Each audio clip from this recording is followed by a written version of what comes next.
Hey guys, Rob Skiba here. So we're continuing our trip down memory lane, and I'm sharing with you the journey that has led me to where I am today, and where we are with the Seed Project, where we started from and where we are today, what it took to get there. And one of the things that comes up a lot of times when I meet with people, especially if they have a project that they're trying to get started, or if they have a message that they're trying to get out, is like, how did you do it, Rob? I mean, how did you go from, Joe Blow that nobody knew anything about to, writing books and producing DVDs and getting on this public speaking circuit and having a radio show and all that kind of stuff? Well, so I thought I'd kind of back up a little bit and describe what that looked like for me.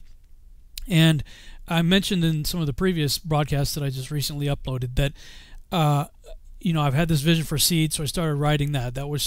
That's my project, okay? If you have a project, what you need to do is go find groups of people that are like-minded, that have whatever you can find, people meeting and getting together in a social media setting that is related to whatever it is you're talking about. In my case, Seed, is television, so of course, science fiction and fantasy and all that kind of stuff. So I look for Facebook groups that fit that genre, and also it deals with a lot of nonfiction research. So specifically stuff related to the Nephilim, for instance. So, like I explained in one of my previous videos, I found Facebook groups that dealt with the Nephilim, and whatever I had for content, whether it be a blog or a radio show or a video that I produced related to the Nephilim, I would insert that into the conversation. So that's sort of step one. Well, step one is have an idea, have a vision, have a dream, have some kind of content. And one thing I've learned is that there's an audience for everything. So whatever it is, there's an audience for, there's other people out there who care about whatever it is that you care about. So in my case, I found some Nephilim Facebook groups. People are talking about the weird and the supernatural and giants and things of that nature.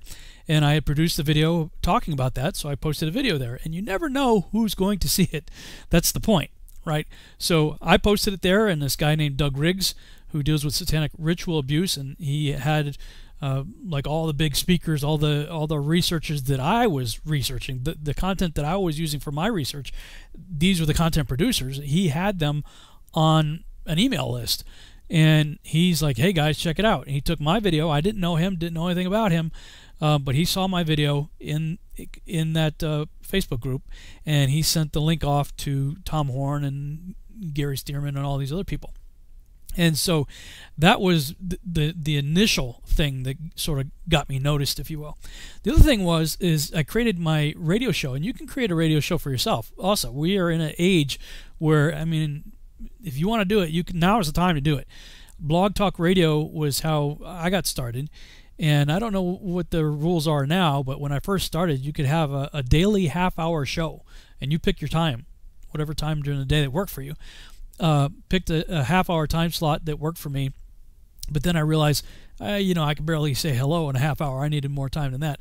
So I think at the time it was like $50 a month or something like that to have a 3-hour show, 2 hours live and 1 hour additional that went into the archive. So what that looked like is I could host a show live where you guys could listen in and interact and participate and call into the show, whatever they give you, a studio and your own phone number and everything. You can have callers call in, and I could do that for 2 hours, and then it would drop off. The live stream would drop off, but I could continue to talk for another hour and then end the show, and then in the archive people could listen to the full 3 hours if they wanted to.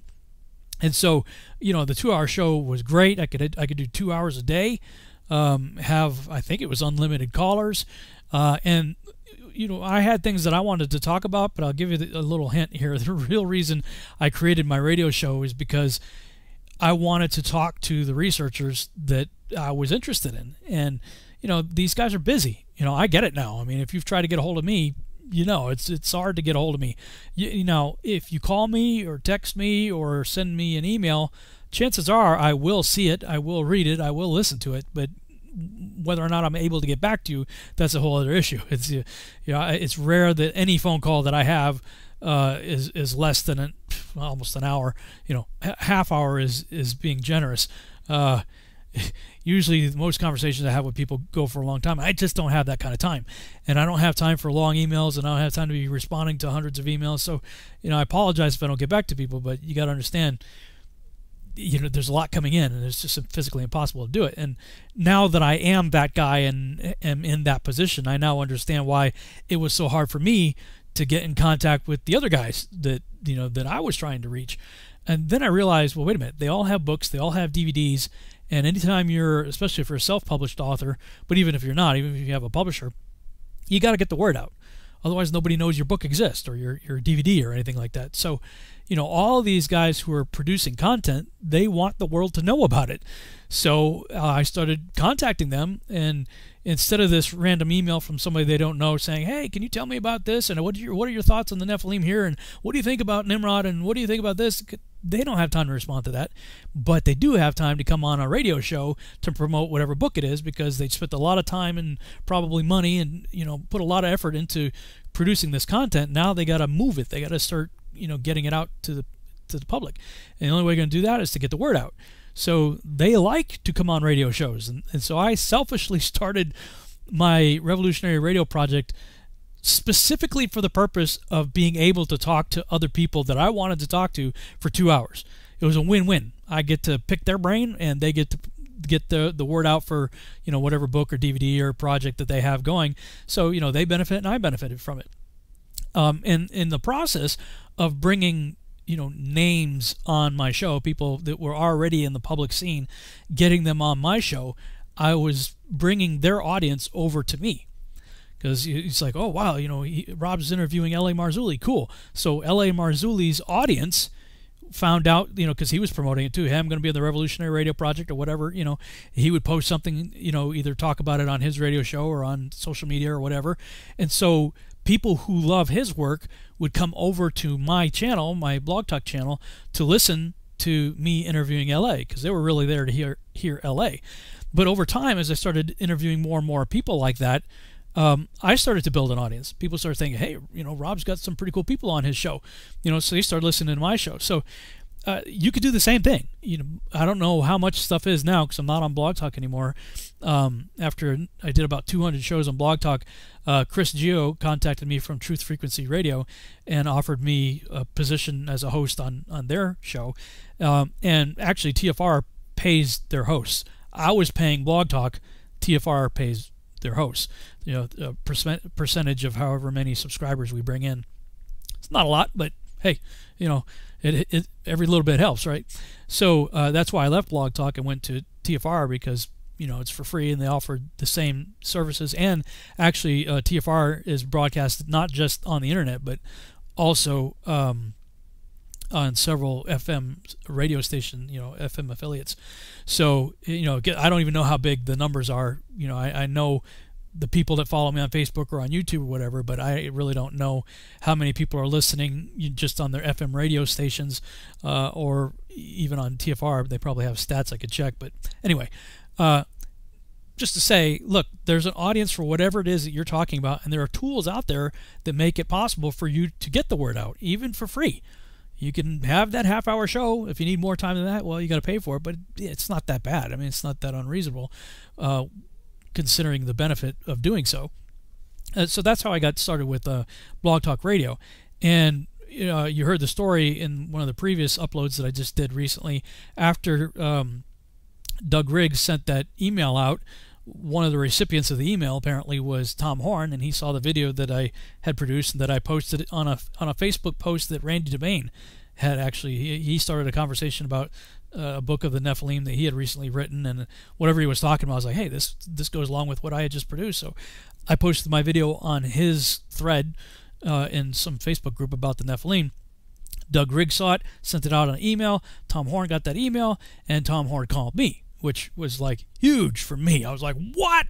I was totally geeking out, freaking out over that. That was just like the most amazing thing ever. And it started sort of a relationship with him. And, via email and whatnot, we're communicating. And he said, hey, listen, we're going to be in Ohio doing this conference up there. I'm going to be there. Russ Dizdar is going to be there. Derek and Sharon Gilbert and a few others are going to be there. We'd love to meet you. And I thought, man, and now, of course, we were flat broke. When I left my job April 1st, 2010, we went from a good-paying full-time job with benefits to zero. Nothing. No money coming in. No, that was April 2010, and I want to say it was October, I think, that Ohio conference was. It was later in that same year. But I just knew I had to do it. So, sometimes there are things that, depending on how desperate you are to get your message out and whatever your desires are, you got to make sacrifices sometimes. And for us, it's like, honey, I just feel like I really have to go to this. And she's like, all right, let's go. So, we did. We drove up there. We went there. We met a lot of great people. Of course, we met Tom Horn and got to hang out with them. Gave him a signed copy of my script and a really cool little scroll, just as a way of thanking him. And got to hang out with Derek and Sharon Gilbert. And Derek was the first person who interviewed me. It was the first time I was a guest on a radio show was on, so he gave me that break. So all of a sudden, Derek had already been on the public scene with his show for quite a while and already built a reputation of bringing on all kinds of other guests. So he had already built a pretty sizable audience. So he was able to introduce me to his large audience. Hung out with Russ Dizdar and all that kind of stuff. Opened up some other doors for us. And eventually Tom Horn also interviewed me on his radio show, and he said I needed to talk to this guy David Hitt, who happened to live about a half hour away from where I live here in Texas. So I went to lunch with him, had a great conversation with him, come to find out that David Hitt and Tom Horn were getting together to produce a conference called the Future Congress. Now, I just knew I wanted to go to that because I knew that there was going to be quite a number of people there. And in fact, I was trying to find stuff on the Future Congress. There is a really cool, another cool tool for you to, put in your tool belt if you ever need to, is, a lot of times you go to websites and they've either been updated or they're not there anymore. Maybe the whole website's down or whatever. There's a internet archive called the Wayback Machine that you could, I think it's web.archive.org, I believe is the URL. You could just Google Wayback Machine and you'll find it. And in the Wayback Machine, you could punch in whatever website you're looking for and go back in time and see what it looked like. So in this case, I looked up prophecyinthenews.com because Prophecy in the News today looks much different, and they've had some changes, in their ministry and whatnot over the last few years. So much different website now, different people there now. Gary Stearman used to be the host there with J.R. Church, and then Gary later went off on his own. Not long after J.R. Church died. So anyway, Prophecy News is different now, and I couldn't find anything on their website. So I went to the Wayback Machine, punched in prophecyinthenews.com, and went back to 2011, because that's when the Future Congress was. And looking through the archives there, I saw this. This was Bob Ulrich's review of the Future Congress. I'm not going to read all this to you here. You could look it up if you're interested for yourself.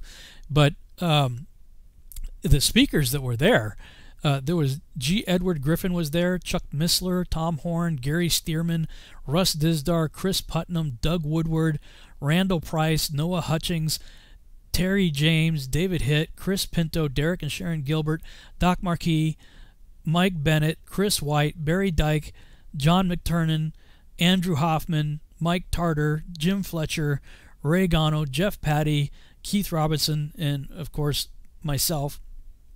And I don't know if I got everybody. I think that was pretty much everybody there. I mean, a lot of speakers there.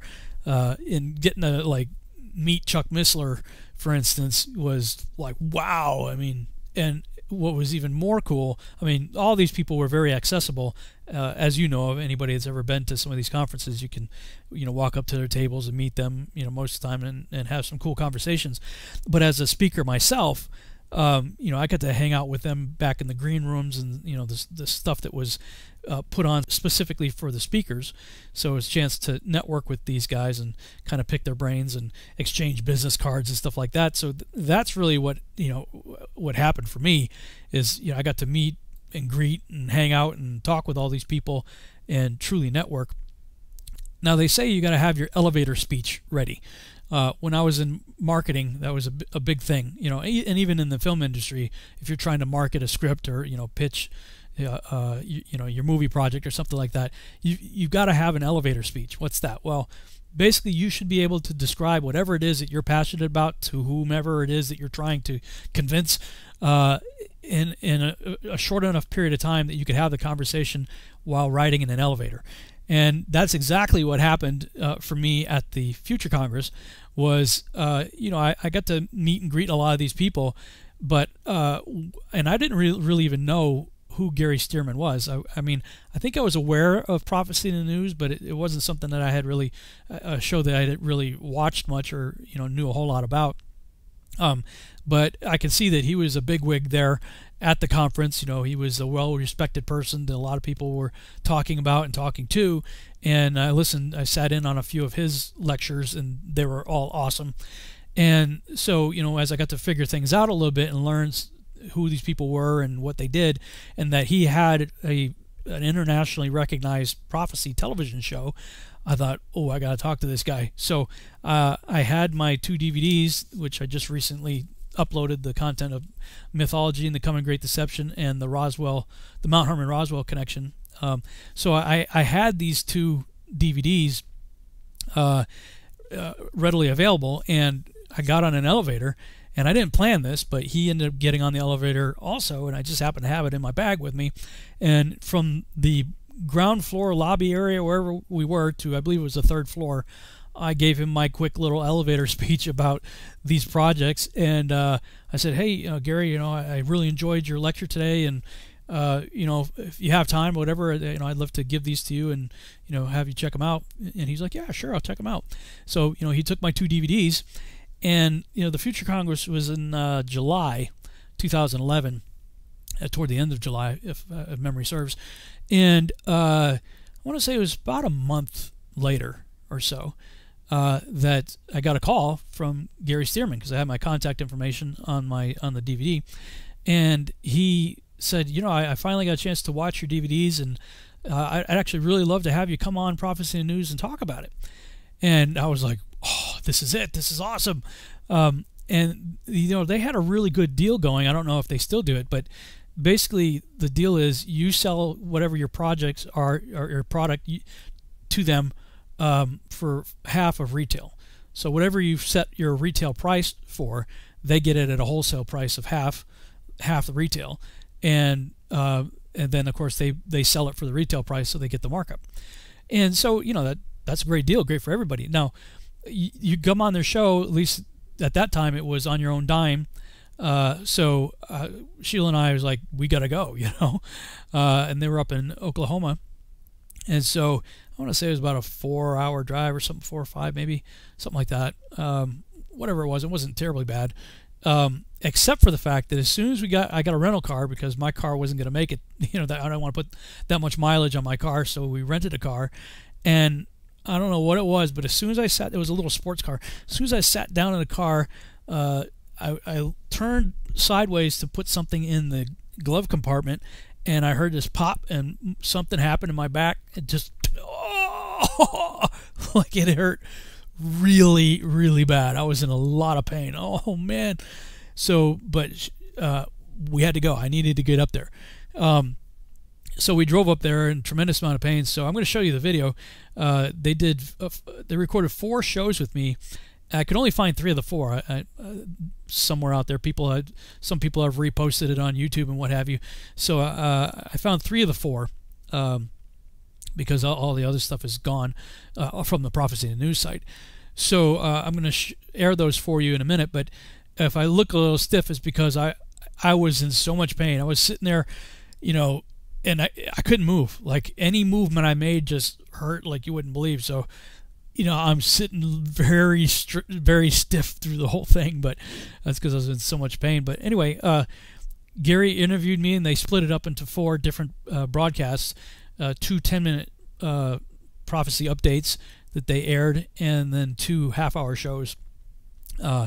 And that went out to their audience, and that's what really just catapulted us right into the public scene. So even though to this day I don't even know why or what happened, we've had a bit of a falling out.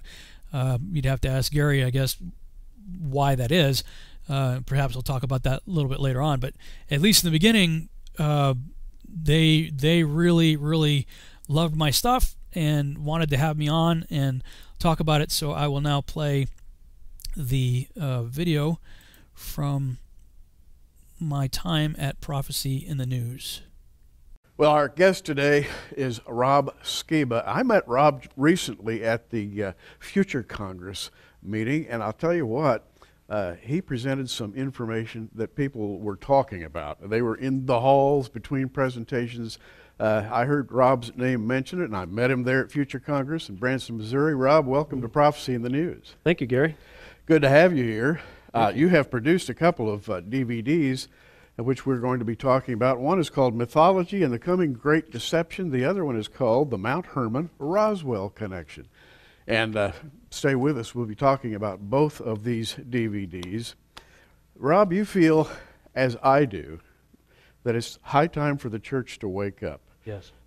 We have the Christian church out there, and I'm not being hypercritical of the Christian church, but I want to say that church teaching, I think, falls short of the things that the Lord would have us to learn about in these last days. And I know, Rob, you feel the same way, right? Yeah, very much so. I've always found that scripture extremely sobering, where it talks about a coming great deception to be so great that even the elect could be deceived by if it were possible. And I didn't want to be in that category. Now, we're going to go right back to the beginning. Let me start by reading Genesis 6, because really that's kind of the focal point of what we'll be talking about today, and it has to do with the things which are taught to young preachers today. Genesis 6:1, and it came to pass when men began to multiply on the face of the earth, and daughters were born unto them, that the sons of God saw the daughters of men, that they were fair, and took them wives of all they chose. Now, Rob, here we get into a big discussion. Yeah. Because a major part of the Christian church at large wants to make those sons of God ordinary human beings, and the women, of course, ordinary human wives. Yeah.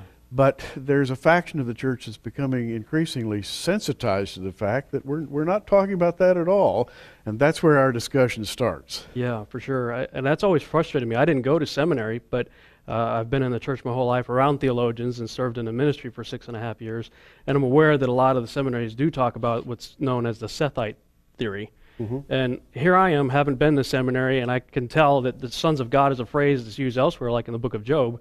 And those same scholars have no problem accepting the phrase in Job as angels, but when you get into Genesis, they don't want to accept that.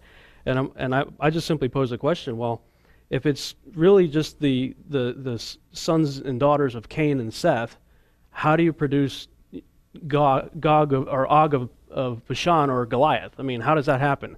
How do you get a 15-footer with kissing cousins? Well, and of course, I didn't read the next verse, but I'll go ahead and do it because it uses the word giants. The Lord said, my spirit shall not always strive with man, for that he also is flesh, yet his days shall be 120 years.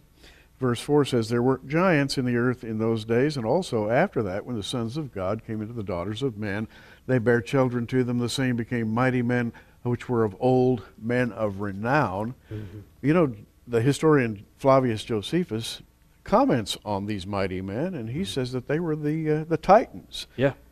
Now, who are the Titans? Well, and that's interesting that you should bring that up, because I started looking at some of the other myths that are out there, starting with the Sumerian myths, the Babylonian, the Egyptian myths, and of course the Greek myths that you just mentioned. And it's funny, reading Josephus, he didn't have much respect for the Greeks at all. That's true. You know, he's against Apion and some of those things. He's writing about how the Greeks were just basically rip-off artists, and they were, you know, constantly embellishing facts and whatnot. And so I give their mythology the least amount of credibility when I'm looking at the mythologies. But I began to see the terms that the different groups were using, like the Anunnaki, or like the Titans, or the Olympians, and some of these things. And I began to try to look at these things from a biblical perspective, and I came to believe that the Titans are essentially what I would consider first-generation Nephilim. The Nephilim, and from the Hebrew Naphal, which means to fall. Nephilim would be a plural cognomen, meaning the fallen ones, right? And of course they were fallen angels. And I think there are a lot of people who have watched Prophecy in the News for years and been through a number of discussions on this subject. But I want to get specifically to mythology. That's the name of your DVD, Mythology and the Coming Great Deception. Rob, a lot of people look at quote-unquote Greek mythology, and they think of it as stories, Right. entertaining stories about fictional people. You don't take that view at all, do you? Yes and no. Okay. Even in the Sumerian myths, predating all of that, I've got a book here, Myths of Mesopotamia, and even the scholars that look at the Sumerian epics and whatnot, they acknowledge that in ancient times they didn't have an in-flight movie when they went on a long journey. Yeah. So one of the things that they would do is hire one of the best orator, best speaker that they could find to tell stories for the long journeys. And so what you find is a lot of the epics, especially the Sumerian epics in this case, were just embellishments on something that was true. So there was a kernel of truth in these things, but then depending on their audience and when and where they lived, they would embellish it, change it, modify it as necessary. So it's basically the equivalent of Star Wars or Lord of the Rings in our day. The way we quote movies, they were quoting various stories throughout the centuries, and of course the Greeks did the same thing.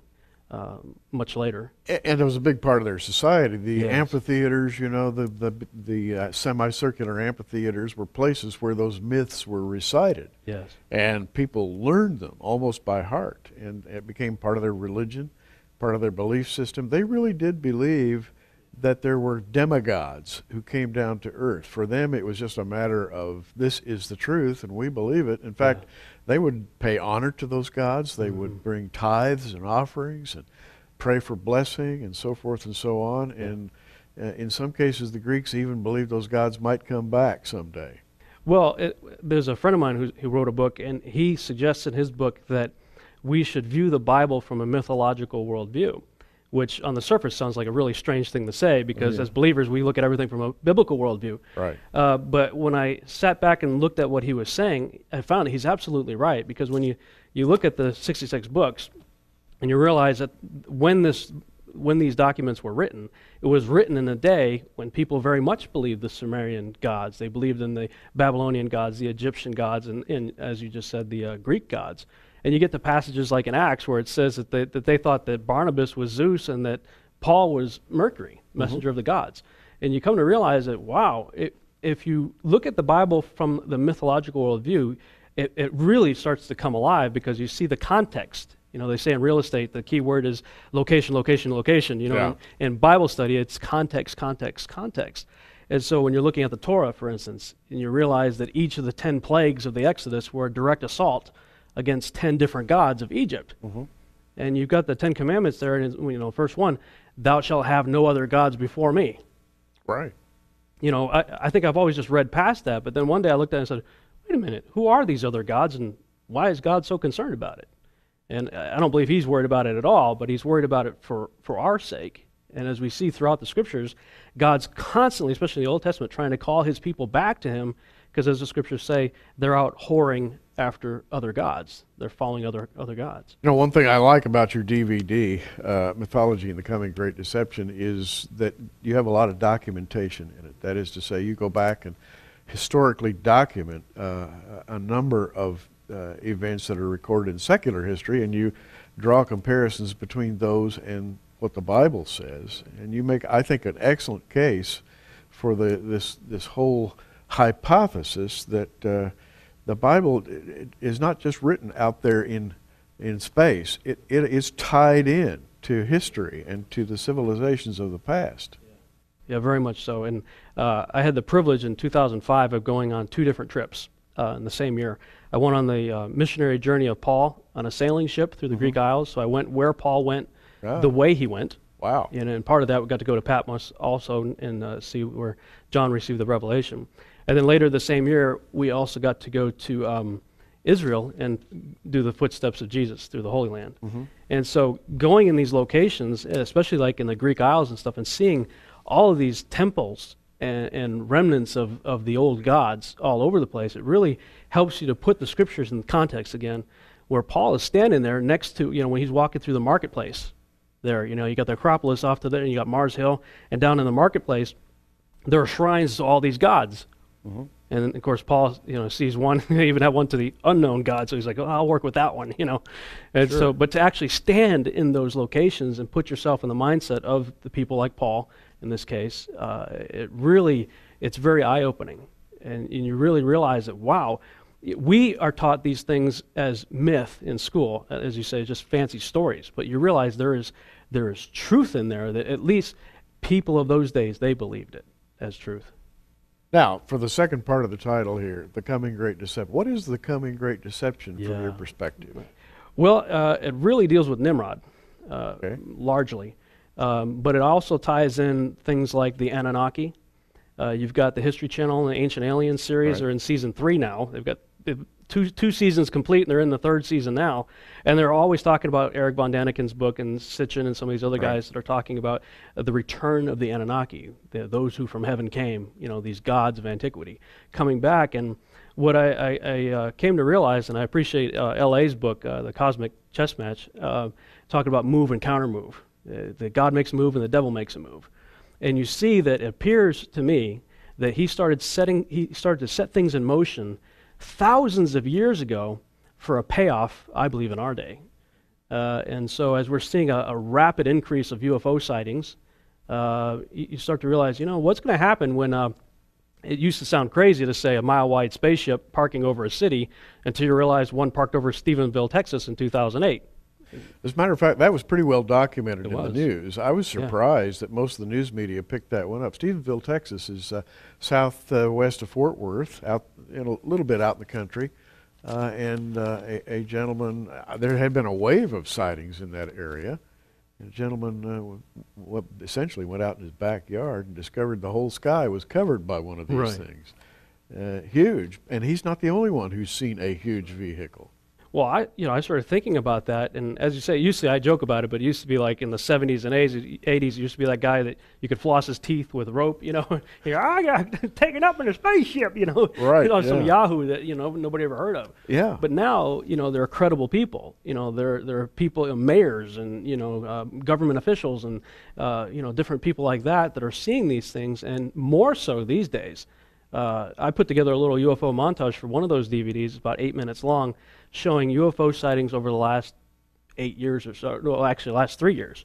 But just in the last 3 months, there have been almost as many sightings in the last 3 months as there have been in that little montage that I put up. In your presentation, you document the fact that you believe that modern man, say man in the last 50 years, is being prepared for a modern unveiling of the ancient myths, sort of in new clothing. Tell us about that. Well, we were talking about it last night, that you got all these commercials and stuff coming out right now. I think it was a Scion car commercials with Zeus, in the commercials, and Mother Earth and whatnot. And it's interesting, JR put out an article several months back in your magazine talking about how Mount Hermon was referred to as Mount Sion, S-I-O-N. And so you got this car, S-C-I-O-N, but it's pronounced the same way. And you've got these gods in these commercials. And come to realize that these ancient gods are all around us constantly, all over Washington, D.C., for one thing. All the different monuments and stuff are made after these guys. And, and so I began to think that when it talks about the Great Deception, every kid in school has to read the Greek myths. Every kid in public school is reading the Greek mythology. Yeah. They're not reading the Bible, but they're reading the Greek mythology. And just this morning, I saw Laura Bush on TV on the Today Show talking about the need for education. And she's sitting underneath a huge statue of a god. I believe it was Apollo with a zodiac going around him. This massive statue of the god, and the camera pulls way out, so you see the statue of the god and Laura Bush talking with this other, the interviewer. And she's talking about how we have to educate our kids. We have to educate our kids. And the camera's going in on her coming off of this Greek god. And I'm like, I believe it's definitely going to be part of the Great Deception, for the devil to be constantly putting this in our face on a regular basis. Well, we're talking to Rob Skiba. He has produced really a couple of DVDs. We're going to be talking about the first one today, and again, on another program, we're going to be talking about the second one, the Mount Hermon-Roswell connection. Now, that's an interesting title in and of itself. And we're going to offer you these DVDs right now for $19.95 each. And believe me, you will be transfixed when you start to watch Rob's documentation. He's got a lot of fascinating connections. In fact, that's what I like about this, is that you have connected secular historical events to Bible texts in very specific ways, and it makes a very, very telling presentation that you need to share with your Christian friends, because the world is changing. And when I get back to talking with Rob in just a moment, we're going to talk about how the world is changing. Your perceptions need to change. You need to be essentially educated on what Satan has in mind for 21st century society. And in many ways, it's not a pretty picture. Mythology, The Coming Great Deception, yours for 1995. The Mount Herman Roswell Connection, also 1995. But I want to make a special offer. If you order these two DVDs plus the Ancient Book of Enoch commentary that J.R. Church and I produced, altogether this would come to about a $69.95 total, and we'll just take $10 off of that and send it to you for $59.95. Just ask for the Rob Skiba package when you call. You get all 3 DVDs, and believe me, Rob spends a lot of time referring to the Book of Enoch, and Rob, in a moment, I want to ask you a couple of things about that. Call the 800 number on your screen, 1-800-475-1111, and ask for either the 2 DVDs separately, or both of them, or the Rob Skiba package, all 3. And by the way, the Book of Enoch commentary set that JR and I did has 4 DVDs in it, so it's got a few hours, and you'll really enjoy it. Rob, let's talk about the Book of Enoch. A lot of people kind of want to throw it away. Say, oh, we can't depend on the Book of Enoch because it's not canonized scripture. It's not the Bible. And yet, and I think you do a really good job of this, you point out that much of the Bible gets its information from the Book of Enoch. In fact, Jude is most obvious. Jude quotes Enoch. But there are other places where the audience who reads the Bible is expected to know some of the things that are only found in the Book of Enoch. Right. Yeah, Jude, in our modern way, we would say he cut and paste, yeah, entire sentences right into his book. But what I find interesting is when we look at our 66 books, when we look at Genesis, it's the first book of our Bible, right? And you're only 6 chapters into the first book, and Moses throws out a word, Nephilim, which presupposes 2 things: that he knows what a Nephilim is, and that his audience does as well, because he doesn't elaborate on it. Right. So where did they get that information from? And I understand Moses sat and talked with God personally, so I get that. But he didn't feel the need to explain it any farther to his audience, which says to me they had to have some, whether it's oral or written, they had to have some knowledge passed down, I believe, from ultimately the pre-flood world, that was passed down through the generations after the flood. But the fact that Jesus quotes from it, Peter quotes from it, Jude quotes from it, the early church fathers considered it scripture, some of them did, some of them debated it. But in my view, if it's good enough for Jesus, Peter, and Jude to quote from it, it's good enough for me to at least look at it. Now let's talk about those people called the Nephilim, or giants, in Genesis 6. Enoch actually mentions them by name. And I think he mentions the ringleaders, basically. Yeah. About 20 names. Right. And one of them is called Azazel, sometimes pronounced Azazel, or there are a number of different pronunciations. But he seems to have been a kind of a ringleader, and actually has a reputation for being sort of the focus of evil. And later on, his name was incorporated into Jewish worship. Well, not only that, it's part of their ritual. In Leviticus 16, it talks about, depending on your English translation, sending the scapegoat out to Azazel. Again, that presupposes that you know who Azazel is. Exactly. You're only in the first book of the Bible, or at least the first 5 books of Moses. You're in Leviticus in this case, and he's talking about this other character who, as you said, is named. And so the Book of Enoch tells you that 200 fallen angels landed on Mount Hermon in the days of Jared. And then, as you said, it goes on to list 20 of them as sort of the captains over the 200. And Azazel is listed, he's recorded as being the worst of all of them. And God actually makes a pretty extraordinary statement about him. He says to the archangel Raphael. He says, ascribe all sin to Azazel. Wow. Bind him in chains and put him in the desert place called Dudiel. And so when you see the Jews, they would, this is actually tied to another scripture a lot of believers are familiar with, I believe Isaiah 1:18, where it's talking about, though my sins be as scarlet, they are made white as snow. Mm-hmm. What a lot of people don't realize is that's actually tied to Azazel, the character of Azazel, because when they would send the scapegoat out, they would tie a scarlet ribbon around his horns and cut a piece of it off, send the scapegoat out to Azazel, and then take that piece of thread and tack it to the temple door. And supernaturally, it would change from scarlet to white to show that God had accepted their offering. Hmm. And another interesting piece of trivia is for 40 years leading up to the destruction of the temple, it didn't change.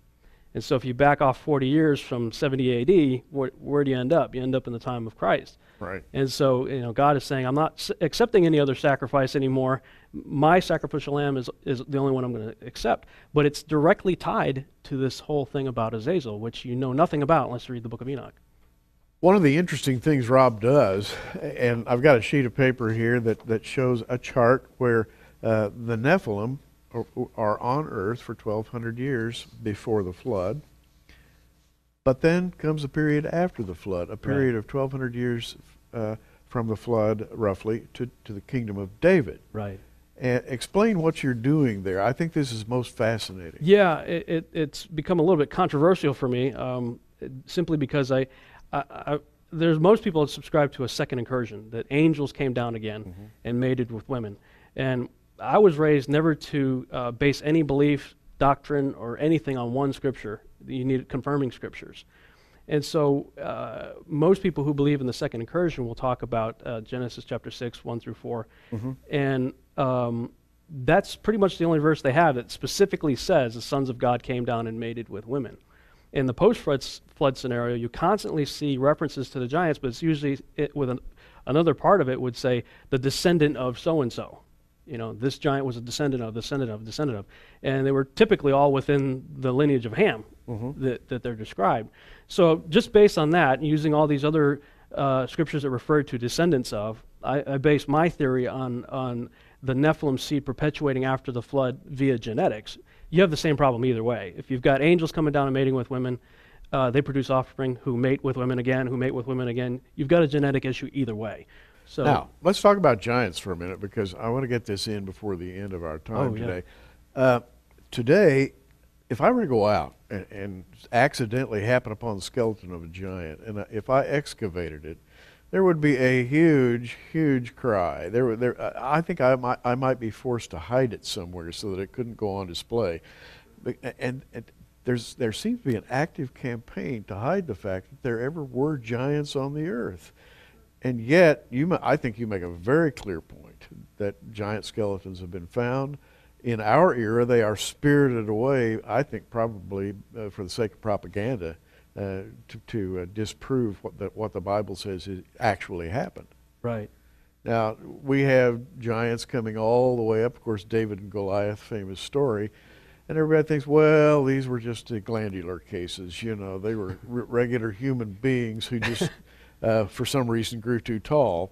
Not so, right? Too tall, twice as tall, 3 times as tall. That's way tall. That's why I say, how do kissing cousins produce 12-footers and 15-footers, 18-footers? Right. And Amos 2:9 actually says that God describes the Amorites as tall as cedar trees. And I don't believe God's in the habit of telling tall tales like, fish stories. Well, that would be 30 feet or so. Minimum. The cedars of Lebanon got to 150 feet. Wow. So if you're looking 35 to 150 feet. I just take Scripture for what it says. I try to take it literally, and that's what I try to show in my chart that I developed, is that they were on the earth for 1,200 years before the flood, and they were still on the earth after the flood for at least 1,200 years leading up to the time of David, when he and his mighty men took out the last of them. And so those are some of the things that I'm trying to pull out from the Scriptures, which I found people are really hungry for this information. Oh, yes. Especially young people, because now the Bible is exciting. Young people because they see the Harry Potter movies and the Lord of the Rings and all these different things, and they're familiar with the Greek mythology and stuff. But when you can show the Scriptures talk about these and things. They've cut their teeth on sci-fi. That's right. Sci-fi to them is real, and the Bible is not real. Right. And that's just backwards. To me, the Bible is more exciting than any science fiction ever written. big time. And it's been said, I think Steve Quayle might have coined this phrase, but the understanding of Genesis 6 and the Nephilim is the Rosetta Stone for understanding all of it. And it truly is, because when you unlock Genesis 6 with the understanding of the Nephilim, all of a sudden now it all starts to make sense. Why God says, wipe out the women, the children, the animals, everybody. Before, I couldn't understand that. It seemed like God was into genocide or something. Right.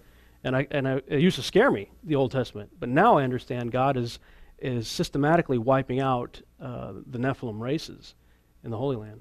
Rob Skiba has produced what is really an enrapturing DVD. Listen, believe me, you put this in and you'll stick with it to the end. I did. I was just really drawn to the way he pulls facts together. It's called Mythology and the Coming Great Deception, yours for 1995. He's also produced the Mount Hermon Roswell connection. There are facts in here that will just boggle your mind. Also 1995, and these run about an hour and a half each.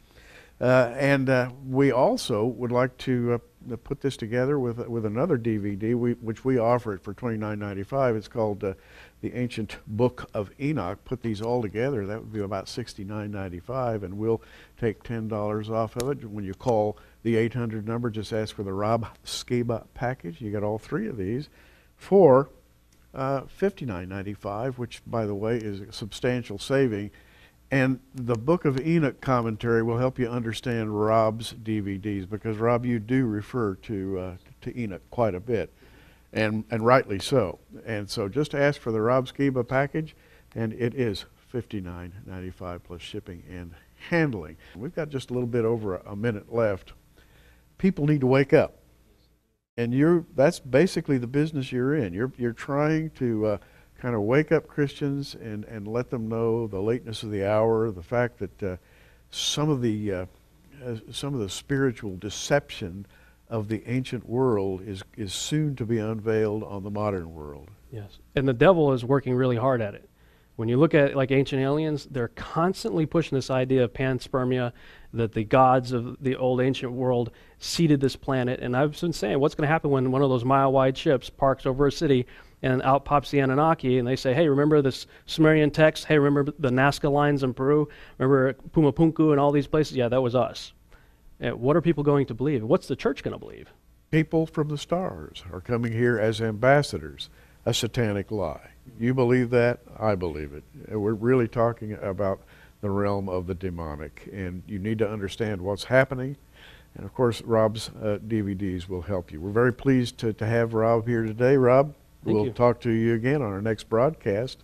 Gary Stearman, reminding you to have a great day in the Lord and to keep looking out.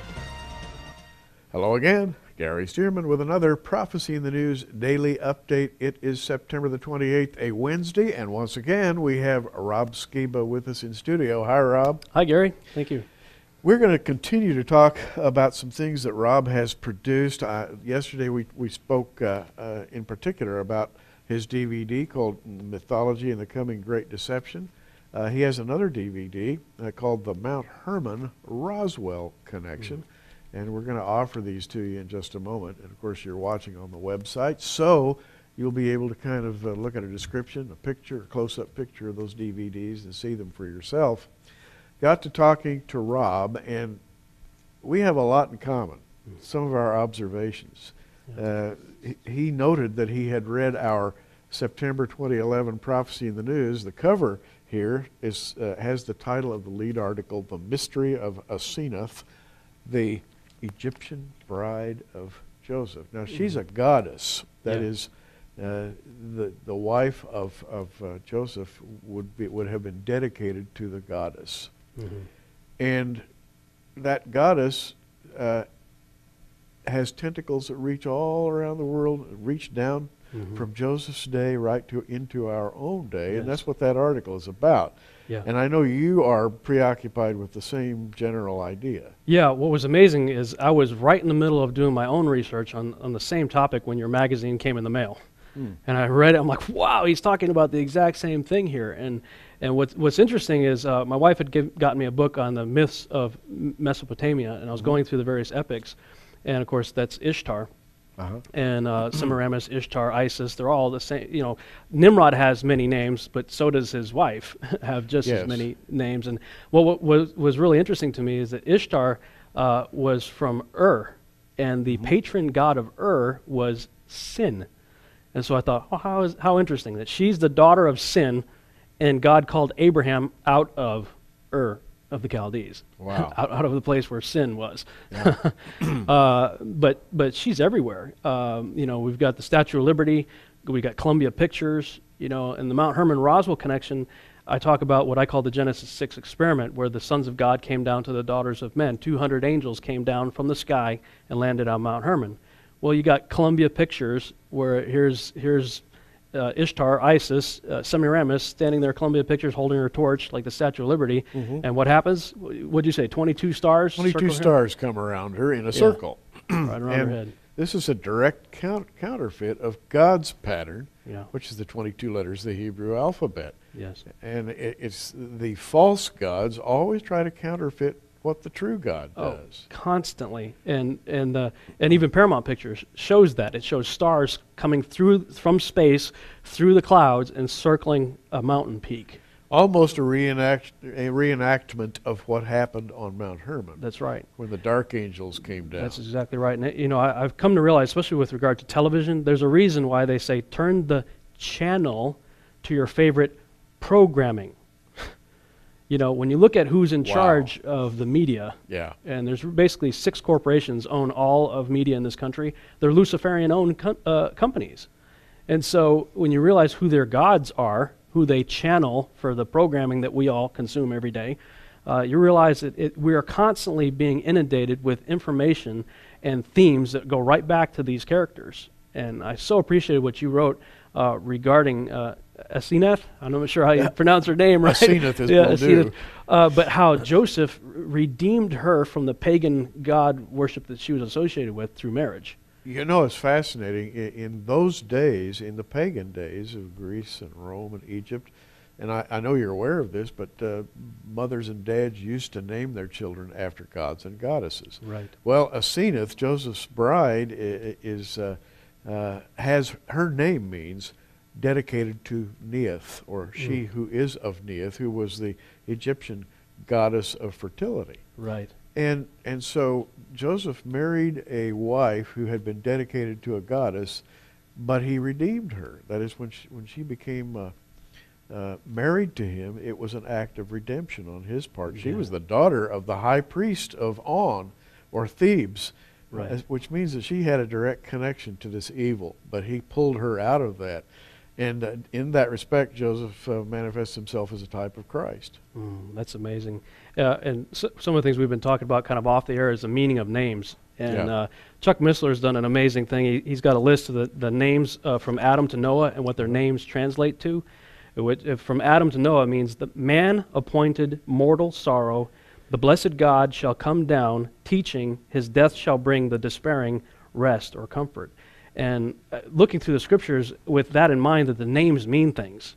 What was extraordinary to me in my research, looking at all these stuff, and Nimrod in particular, is the Egyptian hieroglyph for Osiris is, if you can imagine, 2 columns. On the left, you've got the sideways view of a throne. On the right column, you have an eyeball, and then a silhouette of a man looking towards the throne. So his Egyptian hieroglyph for Osiris translates to he who has his eye on the throne, or he who eyes the throne. Well, my wife and I are studying Hebrew, and we've got a little chart here that shows the Hebrew letters and how each letter has a different meaning. And the Hebrew idiom is every letter has 7 meanings, therefore every word has 70. So the word has not only the meaning of the word itself, but also the combined meaning of the sheresh and the letters itself that comprise the word. When I looked at the letters that spell Yeshua, which his name means salvation, Lord is salvation, but if you take the meaning of the letters, it literally translates, reading right to left as the Hebrews do, Yeshua translates to the hand that destroys the establishment of the eye. And so you look at the back of your dollar bill and all of our Luciferian, iconography and everything regarding our government and the monuments, and they're all dedicated to Nimrod, essentially, Osiris in this case. Jesus is the hand that destroys the establishment of that eye. It all comes out of that ancient pagan system, Baal worship, in its many manifestations throughout the world, right down to today. And the fascinating thing is, and again, your title here would seem strange to someone who was not a little familiar with it, the Mount Hermon-Roswell connection. How could Mount Hermon, the gate of the fallen angels, possibly be related to Roswell, which happened in 1947? Yeah, right before Israel became a nation. Yeah, and it's all interconnected. And one of the major coincidences, quote unquote, in the modern world is that Roswell and the date of the going public of this kind of ancient worship is linked with Israel, the formation of national Israel. Those two things happened at the same time. That's right. And it brings me back to the statement Jesus said, as it was in the days of Noah, so shall it be at the coming of the Son of Man. When Israel became a nation, all the prophetic teachers and speakers and researchers all said, "Ooh, this is a big sign here, Israel becoming a nation." So the countdown clock essentially started from that moment. And so, you've got this happening with Israel in the last days, but then you've got this exact parallel event happening with the repeat, essentially, of the fallen activity taking place in the form of aliens. Rob's two videos, Mythology and the Coming Great Deception, 1995, the Mount Hermon-Roswell Connection, 1995. We would like to include what I consider to be almost a companion, the Ancient Book of Enoch. This is 4 DVDs. It's a commentary on Enoch, and Rob refers to the Book of Enoch a lot. So all of this makes a nice package, and we're calling it the Rob Skiba package, which would ordinarily be $69.95. We're discounting it $10. $59.95. Call the 800 number. Ask for the Rob Skiba package. And I don't do this lightly, by the way. When we recommend something on Prophecy in the News, it's because we've watched it, we've gotten something out of it, and we think you will too. And I've watched both of these DVDs from one end to the other. I guarantee you they will open your eyes in an amazing way to the reality of Scripture. Rob, any final thoughts? Oh man, I'm excited. The times we live in, it's extraordinary to think that we are in the terminal generation, and that we're going to see some amazing things happen. And by the way, be in prayer for Rob, because he's embarked on a large-scale project to create a television series that is involved with much of what he's talked about in his DVDs, but also it's going to be a television series which, when produced, will make people think about Scripture. It'll move them back to the Bible, and anything that does that, I consider worthwhile. Right on. Rob, come see us again. Thank you. Will do. Gary Stearman reminding you to have a great day in the Lord, and as always, keep looking up. Well, Rob Skiba, welcome once again to Prophecy in the News. Thank you, Gary. Today we're going to focus on a fascinating subject, which you will find fully expounded in this DVD, the Mount Hermon-Roswell Connection. Wow, what a title and what a subject. We're going to start right out with some Scripture, which I'm sure you've read many times, but we're going to put a little bit different tilt on it today. Rob, Book of Matthew, an incident in the life of Jesus and the disciples. Yeah. What got me started on all of that was a scripture in Matthew 24, actually. Matthew 24:37, where Jesus says, "As it was in the days of Noah, so shall it be at the coming of the Son of Man." And the first thing we have to say is, well, what differentiates the days of Noah from any other time in history? There's always been earthquakes, there's always been famine, there's always been war, there's always been people sinning. The only thing that differentiates that day is the event of Genesis, what I call the Genesis 6 experiment. Genesis chapter 6, when the sons of God came down to the daughters of men. Yes. Well, the Book of Enoch references them landing on Mount Hermon in the days of Jared. And what's really fun, and I would say to anybody out there watching this, they could go on Google Earth and check this out for themselves. Go on Google Earth and look for Mount Hermon in southern Lebanon, and then put your cursor over the center of the mountain range, because it's kind of a long mountain range. And I got to give credit where credit is due. David Flynn has done some amazing research on this, and it's also JR did some research on this too. It had it in his article on Mount Hermon. Determined if you go on Google Earth, you can see the center of the mountain range is 33.33 degrees north by 33.33 degrees east from the Paris prime meridian. So when you see it on Google Earth, it's going to give you the Greenwich, but if you subtract the difference between Greenwich and Paris, it'll give you 33.33. So I find that really fascinating because we know that 1/3 of the angels fell with Lucifer. Well, 1/3 is 33.33%. So how poetic that the fallen angels landed on the only geographical location on the entire planet that fits their numbers, like a crosshair. That meridian that once went through Paris has since come to be called an evil meridian, or sometimes called the Devil's Meridian, right? Yeah, Devil's Line. In the occult, they call it the Devil's Line. And interestingly, and we'll talk about this a little bit later, the number 33 has some esoteric connections as well. Sure does. But here are Jesus and the disciples at a place called Caesarea Philippi. Yes. And I know you've been there. People who go to Israel traditionally visit the springs there. The water comes gushing out. The water from Mount Hermon comes right down to Israel and gushes out into a huge pool. Yeah. And there is the location where Jesus was talking to his disciples, and that's a fascinating connection. Sure is. Again, context. If you think about the context in which the stories in the Bible took place, I never understood this particular passage in Matthew 16, because Jesus asks the question, "Who do men say that I am?" And some say Jeremiah, some say Elijah, some say one of the prophets, whatever. And then Peter says what he says, and Jesus gets so excited. And I never understood that, because from the day he was born, the angels sung that he was the Son of God. When he grew up, the prophets told him he was the Son of God. He picks Nathanael to be his disciple. He declares he's the Son of God. He says, "Why? Because I saw you under the fig tree." You're going to see greater things than that. Every time a demon-possessed person saw him, they threw themselves on the ground and cried out, "You are the Son of God. You are the Christ." And Jesus would tell them to be quiet. So from the day he's born, all through his ministry, people told him he was the Son of God. So why in the world does he get so excited when Peter says it? And I could never understand that scripture until I actually stood in the location where that conversation took place, in front of the altar to the Greek god Pan at the base of Mount Hermon in Caesarea Philippi. As a matter of fact, Caesarea Philippi, back in the old days, back in the days of the Roman Empire and before, used to be called Panias. Mm-hmm, yeah. And the Arabs still refer to it as Banias in the Arabic tongue, right. And that is basically a salutation to the Greek god Pan. Yeah. Panias, and Pan, of course, is the representative Greek god. Yeah, he's a satyr. He's half goat, half man, but he was known in the ancient world as the god of shepherds. So how poetic that the good shepherd stood in front of the Greek god of shepherds to ask this very profound question. But when I'm a filmmaker, so I see things through like the lens of a camera all the time. When I'm looking around, I feel like I have a camera attached to my head. And so it's called a rack focus. And this is the way I see the scene. If I was shooting this scene, that Jesus would have his back to the altar of Pan. He asked the question. All the disciples are saying what they say.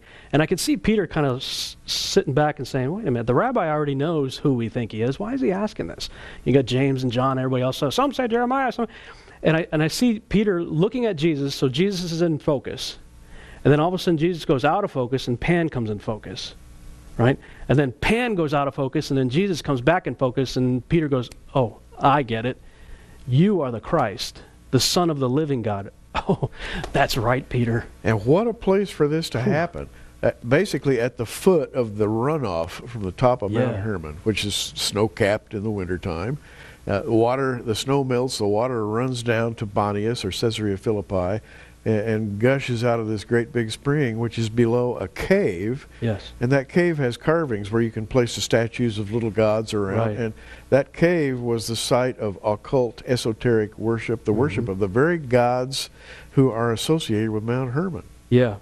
Yeah, and what's interesting is if you're looking at the altar of Pan, off to the right is a foothill at the base of Mount Hermon, where on the top of it was the fortress of Nimrod, who was the first Antichrist that tried to create a one-world system without God.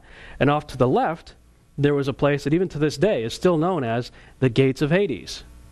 And so when Jesus said in the gates of Hades, which I always maintain is not just a place, it's the brother of Zeus. Hades is an entity as much as it is a place.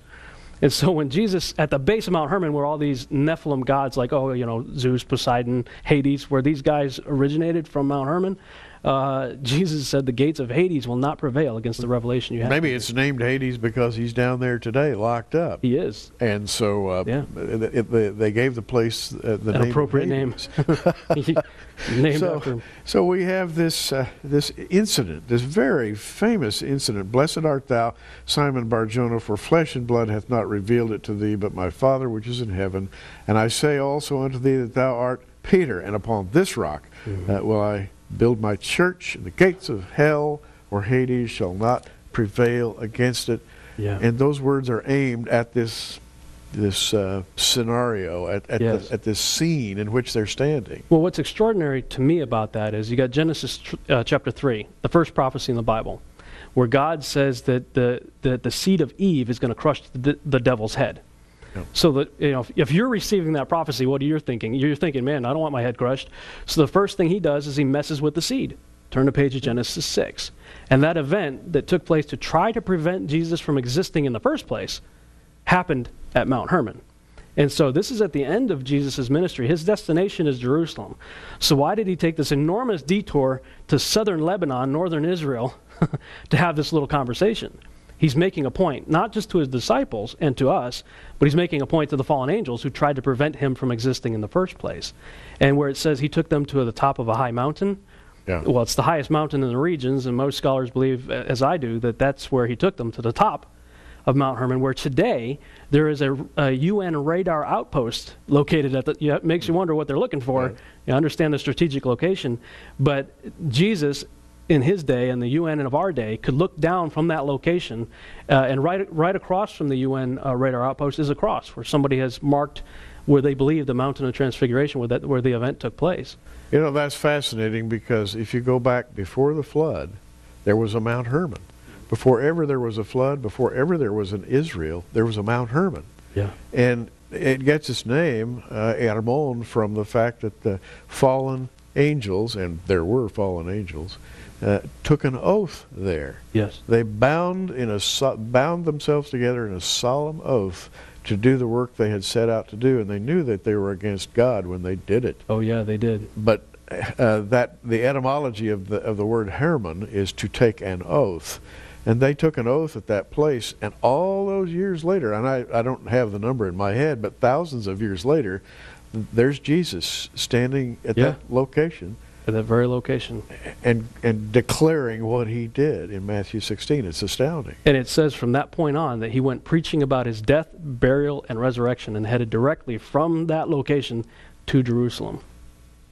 Now, when you begin to look at the Bible this way, not as a book of poetry and not as a book of stories, but as a book of realities, and you begin to connect these realities together, you get some idea of what goes on in Rob Skiba's mind, because when he puts together his videos, his movies, and so forth, that's what you're trying to do, is make the Bible real, right? Bring it to life. My life statement is bringing powerful visions to life on motion picture screens all over the world.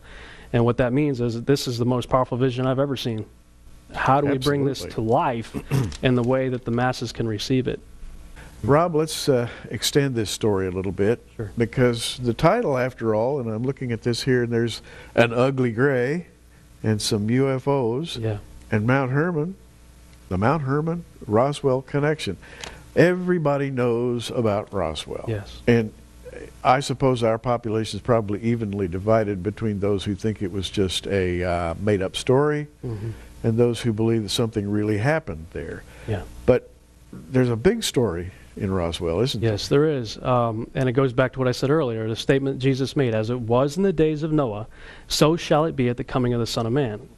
And so we've already established one of the major things that happened in the days of Noah, is you got these Nephilim guys walking around as a result of what happened on Mount Hermon on the 33rd by 33rd. Well, the interesting thing about Roswell, New Mexico, or actually the location is a little further up from Roswell, but the location, again, David Flynn talked about this, that it's located on the 33rd parallel, right? But when they multiplied that particular location by the universal constant of pi, it also gave them the longitude of that location, 104. Is that just a coincidence, or a random spaceship crash? I don't think so. How could it be that precise that the location multiplied by pi would give you the longitude, and it's on the same latitude as Mount Hermon? Well, it's interesting. I look at, and let's just depart the subject that we're on for just a moment and talk about UFOs, which happens to be an interesting subject biblically, because I think of UFOs as what the ancients referred to as Merkava Moftim, the chariots of wonder, the fiery chariots of the Old Testament. They didn't call them flying saucers, but they might as well have, because they appear very often in the ancient world. And Rob, I have noted over the years that major UFO flaps are connected with developments in the life of the nation Israel. Big UFO flap in 1897 called the airship flap, and you may have read about it. Airships appearing all over the world.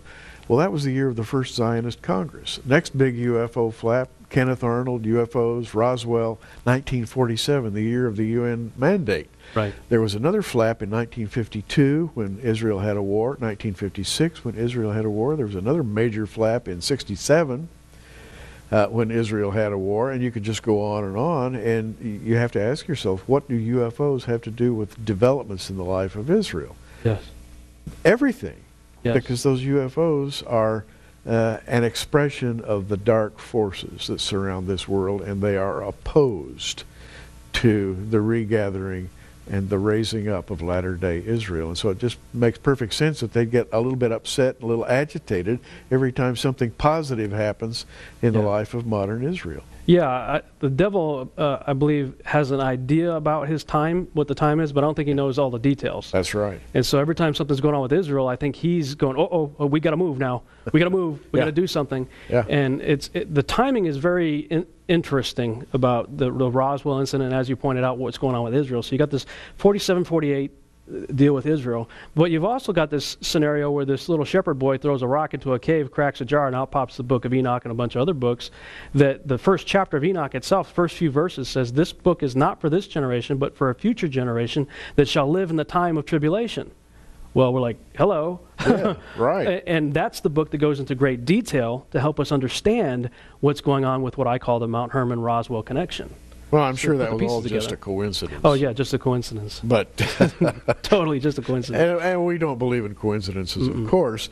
But now we have Roswell. What happened at Roswell? Roswell was a time that I think everybody associates with the U.S. government keeping a gigantic secret.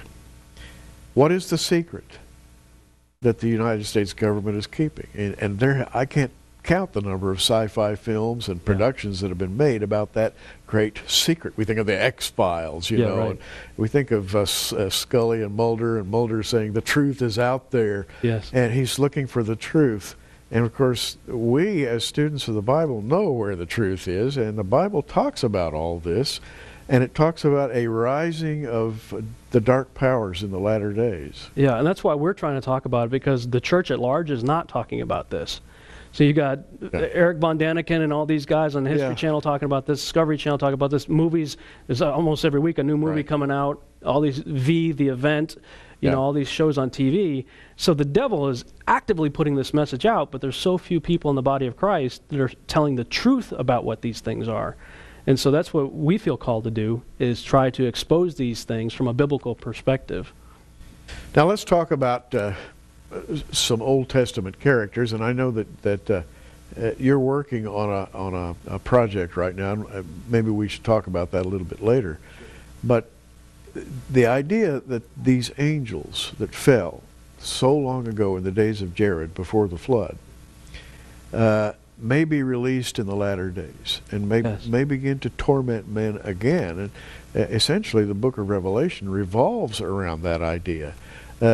Tell us how you've included this in your video here, the Mount Hermon Roswell connection. One of the things I talk about is it's in the Book of Enoch, chapter 10, I believe. Yeah, chapter 10, verse 12, that it talks about them, the fallen angels who participated in what I call the Genesis 6 experiment, are buried under the sands of the earth for 70 generations.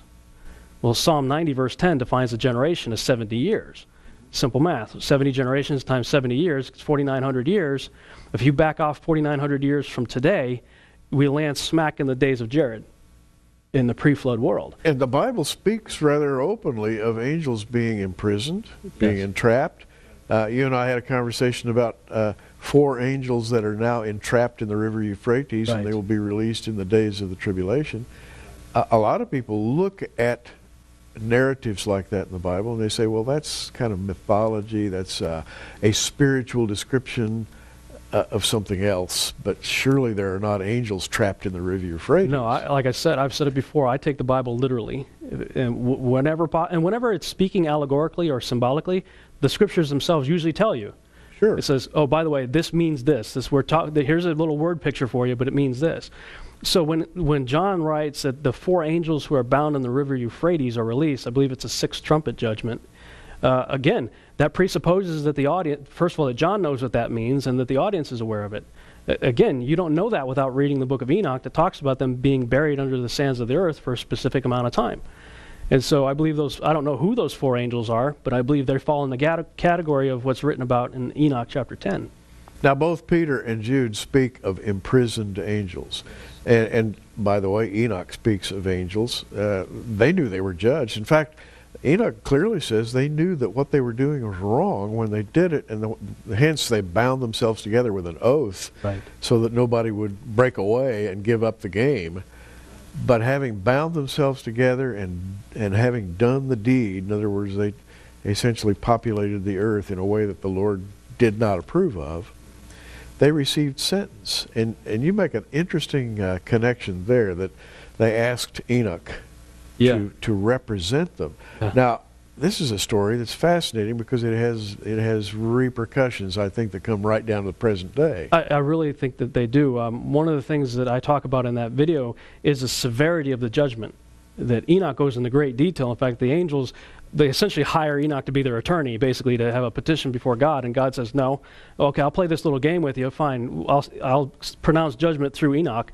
Enoch, this is what you're going to tell them. No, you don't receive forgiveness, I will not forgive you, you will have no peace, they're going to have to watch your own children be massacred, then they're going to be bound in chains and everlasting chains of darkness, and Tartarus, essentially.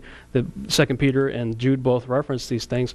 And so, looking at the severity of the judgment, I don't believe that any angels are going to repeat what happened there, except for maybe those angels. They may do it again, as it was in the days of Noah. They're going to be released again.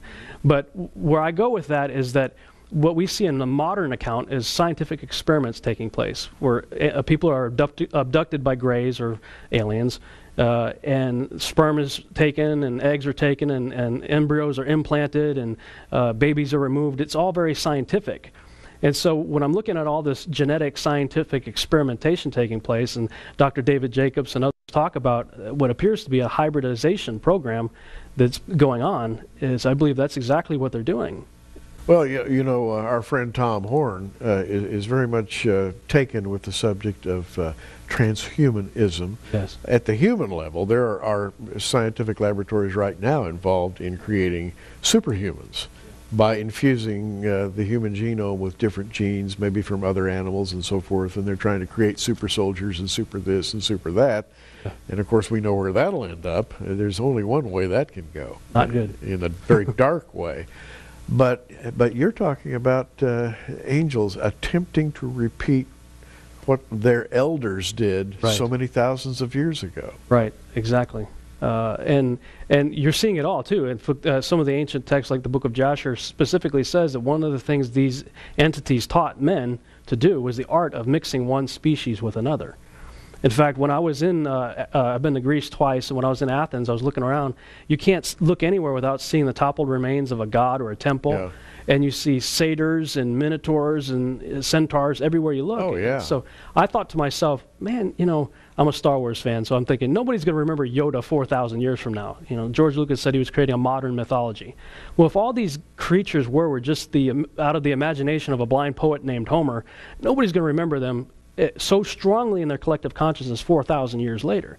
So I came home from that trip and I told my wife, I said, you know all those animal-human hybrids in mythology? I think they were real. And the next morning, we had this conversation that night, went to bed. Next morning, she checks her email and sees that the BBC had produced an article that said scientists had successfully cloned a sheep with a human heart. And the article went on to say, if we keep doing this, the genes will eventually fuse together, and we're going to end up with animal-human hybrids. And I'm like, man, here it is. We are watching prophecy being fulfilled in our day exactly as it was in the days of Noah. And once you start this, how do you unscramble the omelet? Once you begin to create these things, there's no end to it. Pandora's box. Now, when you go to ancient Egypt and look at the wall paintings, you see creatures with the bodies of men and the heads of birds, the bodies of men and the heads of a jackal, on and on and on. Yes. And you say, what imaginations these people had. Maybe their imaginations were not so much imagination. They were painting and carving what they saw. Yeah. And they worshiped these creatures as gods, taking us right back to that Mount Hermon experiment. Yep. As it was in the days of Noah, so shall it be at the coming of the Son of Man. So, where should we go with this discussion? Other than to recommend that you watch the Mount Hermon-Roswell connection, I guess your burning desire, and mine too, I'm beginning to be really, really infused with the idea that it's high time to educate the church in these matters so that they will not be blindsided by a wave of deception that's coming. Well, there are quite a few watchmen on the wall. You've been doing this for 20-something years now. LA's out there talking about it. Tom Horner, a lot of people are out there talking about this stuff and doing conventions. But we just came back from the Future Congress, and there are about 700-800 people there. But there's 300 million people in the country, and 7 billion people on the planet.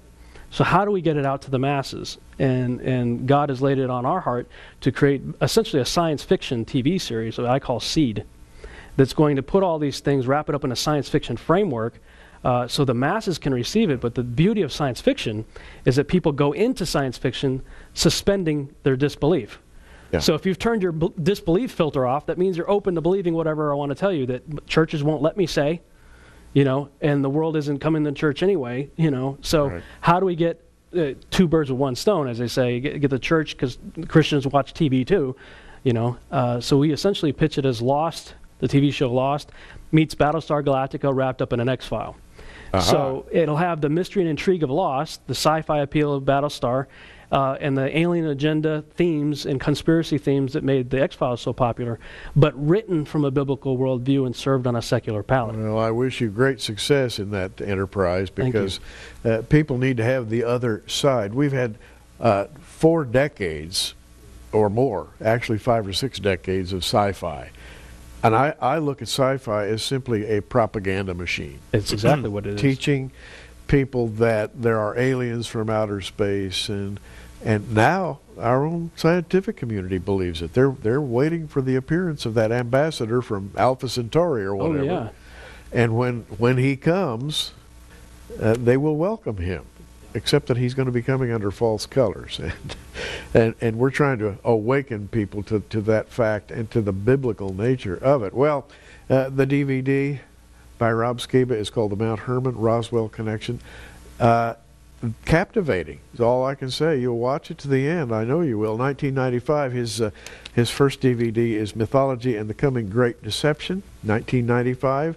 And we would like to add a commentary, 4DV commentary on the ancient Book of Enoch. Now, these are $19.95 a piece. This one sells for $29.95. Together, that would be $69.95. But we're going to take $10 off of that, $59.95. When you call 1-800-475-1111, just ask for the Rob Skiba package, and you get these 3 DVD packages. That's for $59.95 plus shipping and handling. 1-800-475-1111. It's called the Rob Skiba package. Rob, in about 30 seconds, what would you have people to do and when they read their Bible? Oh man, just know that it's real, know that it's true, know that there is a coming great deception, and God does not want you to be deceived. I can't add much to that. We are spreading the word. We're trying to raise the consciousness of Christians all over the world to the fact that the days in which we're living are not like 10, 20, 30, 40 years ago. We are entering into a period of satanic propaganda unparalleled in the history of the world. So keep your eyes open and keep your heart on the Lord. Have a great day in the Lord, and This is Gary Stearman, as always, reminding you to keep looking up. So after we did those recordings, they released them sequentially over time, like one every other day or once a week. I forget what it was, but started releasing it on their television show as well as on their YouTube channel and on their website. And then on their website, once they started posting everything, they I'm back here in the archive here again. I don't know what happened to the pictures, but Bob Ulrich did a review. They called it the Rob Skiba package. But he did a review, a really good write-up actually, on the two presentations, as well as that included the package included the Ancient Book of Enoch, a box set by J.R. Church and Gary Stearman. So they had the whole thing together there for $59.95. Again, you can't get it there anymore. You don't need to anyway, because I put it out for free on YouTube. But you know, they had that going there, and we sold. Gosh, we sold something like 2,000 DVDs. Now, I can't stress to you enough how broke we were at that time, because, man, it was brutal. I mean, from April 2010 till, you know, here it was like October 2011. I mean, we were broke. We had no money, and we were literally living one miracle to another that whole time. And when they started ordering DVDs, they weren't paying up front. It was one of those deals where they would send an order, you would send the product with an invoice, and then they'd pay like 30 days out on the invoice. So I was like, man, we just gotta make them, you know. And I couldn't afford to go to like a DVD replication or duplication house, because I didn't, you know, they want you to buy several hundred at a time, and I just didn't have the money. So I could afford to get, like, you know, stacks of blank DVD ROMs, you know, at like a Fry's Electronics or someplace like that. And so we had like an assembly line going on in our living room where I was literally burning them on my computer. We got the Avery labels, you know, print the labels up, put the label on the disc, hand it over to Sheila, put it in the sleeve, put it in the shrink wrap thing, and, you know, blow dry it, and so it shrink wraps, put it in a box, and we're sending them off like, you know, 25 at a time, 50 at a time, or whatever. And man, we had all kinds of problems. The boxes were getting banged up. The DVDs were, you know, damaged sometimes, or didn't always play because they were burned on the computer. It wasn't a, you know, professionally done DVD, so some people had trouble playing it on their computers, and, you know, it was like, oh, it was such a nightmare. But we had to get them out. You know, it's like, get them out, and it easily sold about 2,000 DVDs in that first month. But we had to make them all first, and then bill it, and then wait for the, you know, invoice to get paid. Ultimately, it was worth it. But man, what a season that was. And, you know, Bob Ulrich's like, man, we've never had anything this successful. I mean, these things are great, you know. They were like, let us know when you got something else coming out, you know. And even a full year later, they had, well, you can't see the stuff on the website now. Yeah, like, okay, so this is October 2012. Doug Hamp, he was doing really well back then too. They had like all kinds of he had a whole. I only had the 2 DVDs. He had a whole bunch of DVDs. So they had multi-spread advertisements in the magazine for Doug. At one point, Bob Ulrich's like, you know, Doug should be buying his own island by now. I just had the 2, but you know, Doug was really making his mark there too. But, you know, over a year later, they still had on the front page of the website, when you went to prophecyinthenews.com, you would see the 2 videos that I just showed you were there. So, I mean, they were doing really well. But then some of the people who bought them were ripping the DVD and then uploading it to YouTube. And I saw one guy, he had something like 250,000 views on YouTube. Like, I mean, it was a crazy number. Whatever it was like huge. And I was flipping out, because I'm like, hey man, you know, like, we gotta eat here. you know, now we're finally making some money on the DVD sales. I'm like, well, that's like 250,000 DVDs we didn't sell. But then I had to think about that, and, you know, Sheila's like, yeah, but that's 250,000 people that didn't know you existed before. And it's true. You know, it was, you know, yeah, it was 250,000 people that weren't buying DVDs, but it was 250,000 people that were being introduced to me and to my work. So, you know, from that point on, I really started thinking differently about a lot of things. And, yeah, I was already putting out all of my blog content for free. But then I started thinking, you know what? I mean, if people just mirror this stuff or rip it and put it up on YouTube, man, that's that's great advertising. I mean, I couldn't pay for that kind of advertising. So, you know, that's why now I don't care. If you want to copy my videos and put them up, great, no problem. I don't care.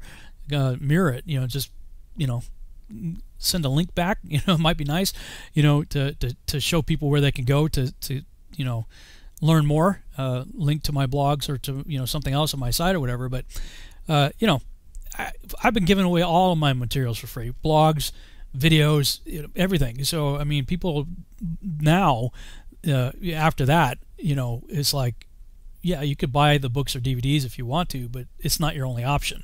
The stuff's all out there for free on YouTube. So that really became our motto. But there were some things that I learned later that it would have been nice to have known at the time when we were, you know, desperately trying to burn DVDs and keep up with the demand.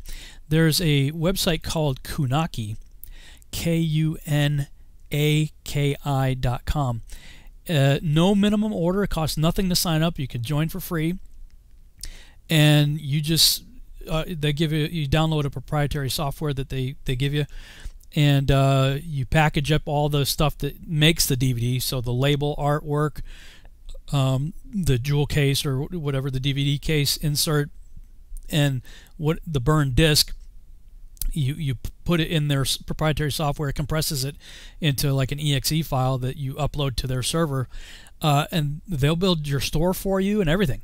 And so, like, if you wanted to get a DVD, you could just go right. In fact, let me see if I can just go to my website, BabylonRisingBooks.com.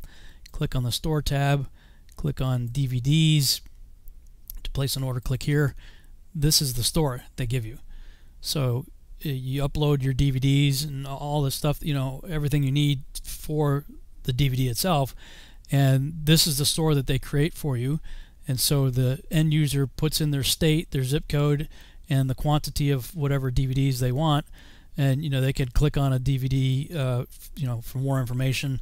It gives you a picture of the cover. You can rotate the case, show you what's there, and it gives you the inside, what's inside the case when you open it, information of how long the video is, and all, you know, you feed all that information to them. So you know, the customer can get information about the DVD. They can put the quantity in, however many they want, put in their state and zip code, and calculate shipping, and boom, you know, they're off and running. It sends all that information to Kunaki, and Kunaki burns them really quickly, and will drop ship directly to your customer. Now, that would have been something really good to know back then. I didn't learn about that till much later, but these are, you know, maybe you can learn from my mistakes if you're trying to get something going. You know, these are some helpful tips, hopefully, for you. You know, if you've got a project, again, whatever, there's an audience for everything. So, I mean, between free resources like Blog Talk Radio, start yourself a half-hour show per day. If you want to pay for more to have a longer show, you can have that option. You know, get the word out there, start pumping out. I mean, Facebook and all that stuff's free. YouTube's free.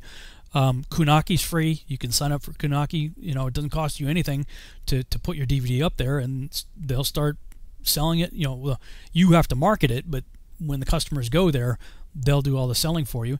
So if you're a musician, or if you've got audio stuff you want to put on an audio CD, you can do that. If you got DVDs, you can do that. If you're writing a book, Amazon, you can publish on Amazon for free. So, I mean, literally whatever message you have, you can get it out there. This is what I did. If I can do it, you can do it too. So hopefully that helps you a little bit to understand how I got to where I am today, and how you could do the same. All right, so stay tuned for more as we continue our trip down memory lane. Thanks so much for watching. I hope you enjoyed this video presentation. If you did, please subscribe to my YouTube channel, like the video, and share it on your favorite social media sites. There's a lot more to come, so stay tuned, and we'll see you back next time.